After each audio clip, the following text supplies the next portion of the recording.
Hello. Yesterday and today on my Facebook page, I made a couple of posts indicating I'm going to be stepping away from social media as far as posting anything goes.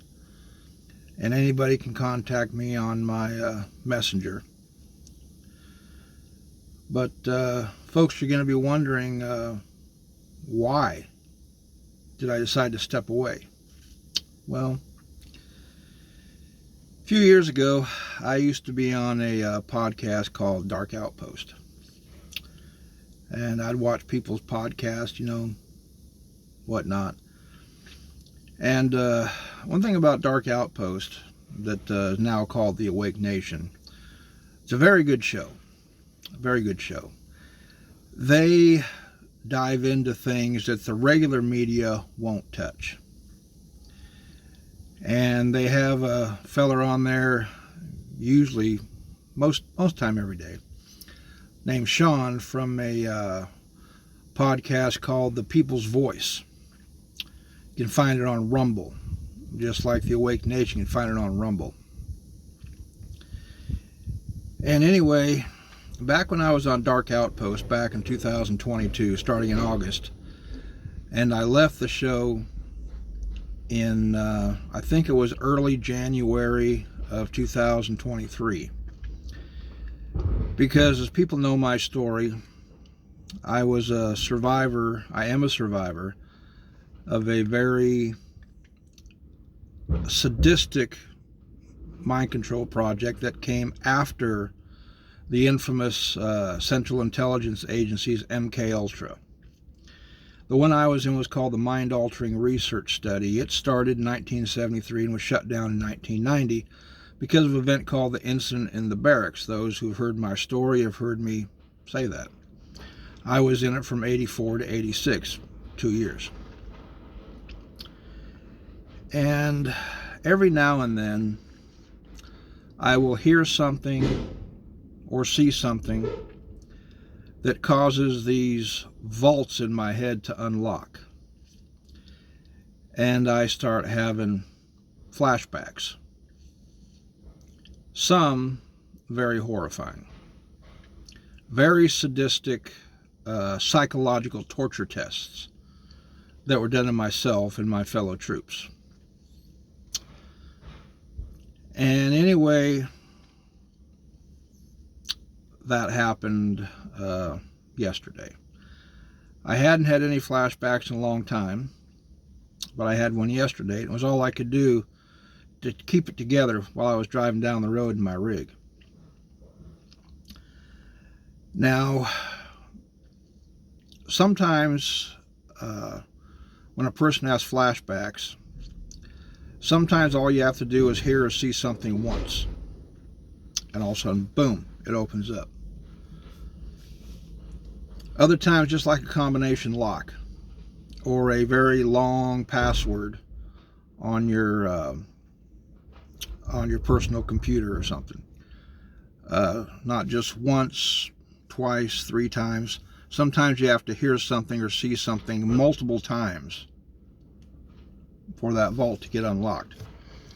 It's like one of the things they'll say in black magic or whatever.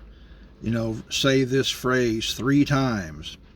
Or like the Wizard of Oz, Dorothy, click your heels 3 times. Say there's no place like home. Well, with me, this particular incident, it's been talked about for a long time. And the regular media has been doing serious damage control. And those on the inside have been doing damage control to make sure the tape never resurfaced. Never surfaced. For those who have seen it, including several police officers in New York City, they were gut-wrenched by what they saw, and some of them are no longer alive. Somebody I know personally did see it, where it got leaked out. They saw it, they were just horrified, had trouble sleeping, went back to look for it, and it had been scrubbed. It's one of those things that is so damaging to the two individuals involved. Every time it resurfaces, it goes on the net, it gets scrubbed. Well, apparently some people did get a hold of it. And I guess now it's out there. I don't need to see it. I don't want to see it. I was told what was on there. The reason I don't have to see it is because I already lived it when I was in the projects. The mind-altering research study ran by this sadistic and twisted Dr. Gorman. The name of the tape is called Frazzle Drip, with Hillary Clinton and Anthony Weiner's wife. I never can pronounce her name. The video was found on Anthony Weiner's laptop. It was called Insurance Policy. What was it? Something straight out of Texas Chainsaw Massacre is what it was. Hillary Clinton and that other gal tortured and murdered a young girl. I don't know if she was a preteen or a teenager. I don't know what her age was. But they cut the little girl's face off her body. Just like that scene from Texas Chainsaw Massacre where Leatherface did that. And then he held it up. And that one gal, I guess, who was a lone survivor in the movie, he put it on her face. Now you might see my face start to change because I'm getting kind of emotional about this. I lived it. In the test, in the project.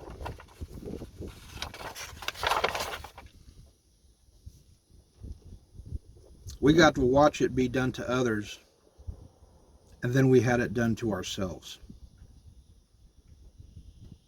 When I was getting my memory back yesterday, having flashbacks,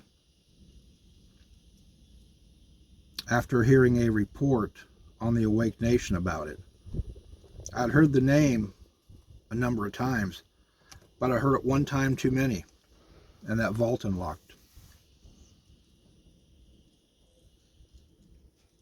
And then I could remember that face, wherever they got it from, whether they manufactured it or it was somebody's actual face, I don't know.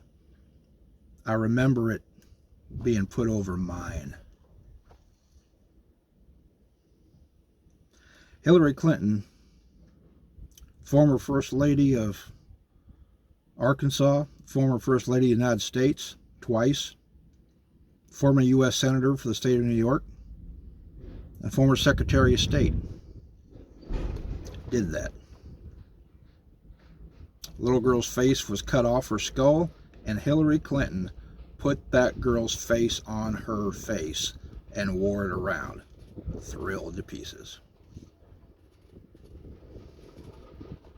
Yeah. That's the kind of crap Hillary Clinton was involved with. That and countless amounts of deviancy. The insiders have gone overboard doing damage control to make sure this stuff never sees the light of day. But people have seen it. Seasoned New York police officers saw it and were gut-wrenched by what they saw. But we don't get to see this. Somebody leaked the video out, and hats off to whoever did. But why can't we see what Hillary Clinton did? Like we had the George Floyd video and the Rodney King video rammed in our ass and out our ears for years. But we don't get to see what that psychopathic bitch did.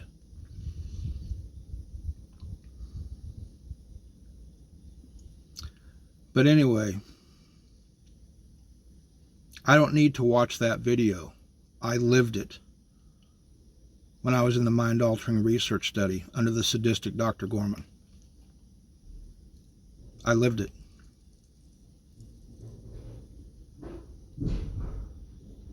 Memories of whatever, whether it was made or whether it was somebody's actual face, laid on mine.